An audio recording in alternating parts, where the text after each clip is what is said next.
Israeli Prime Minister Benjamin Netanyahu has watered down a pre-election vow not to allow the establishment of a Palestinian state. In a US TV interview, Mr. Netanyahu said he wanted a two-state solution, but said circumstances have to change. The interview with MSNBC was his first since winning a clear election victory earlier this week. As the campaign ended, Mr. Netanyahu had appealed to supporters by saying he would not allow a Palestinian state. But that view was tempered in Thursday's interview, in which he also denied accusations that another last-minute campaign pronouncement amounted to racism. "I don't want a one-state solution.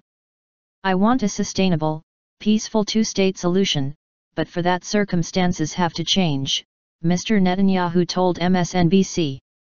"I never changed my speech in Bar Ilan University 6 years ago calling for a demilitarized Palestinian state that recognizes the Jewish state.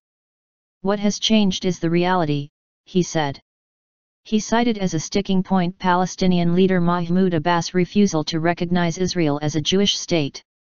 He also repeated a frequent criticism of Mr. Abbas' decision to enter a unity government with Hamas.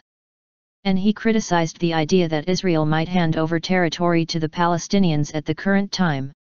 "Every territory that is vacated in the Middle East is taken up by Islamist forces," Mr. Netanyahu said.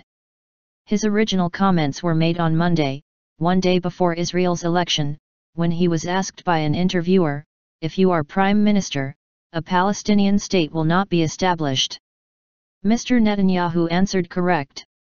Analysts viewed the remark as an attempt to shore up support among right-wing voters as polls showed his Likud party just behind the center-left opposition alliance, the Zionist Union. The Zionist Union had promised to repair ties with the Palestinians and the international community. In response, the US, EU and UN urged Mr. Netanyahu to continue with the two-state solution to the Palestinian issue. White House spokesman Josh Earnest said, "It has been the policy of the United States for more than 20 years that a two-state solution is the goal of resolving the conflict between the Israelis and Palestinians. The US would re-evaluate our approach in the wake of Mr. Netanyahu's comments ruling out a Palestinian state," he said.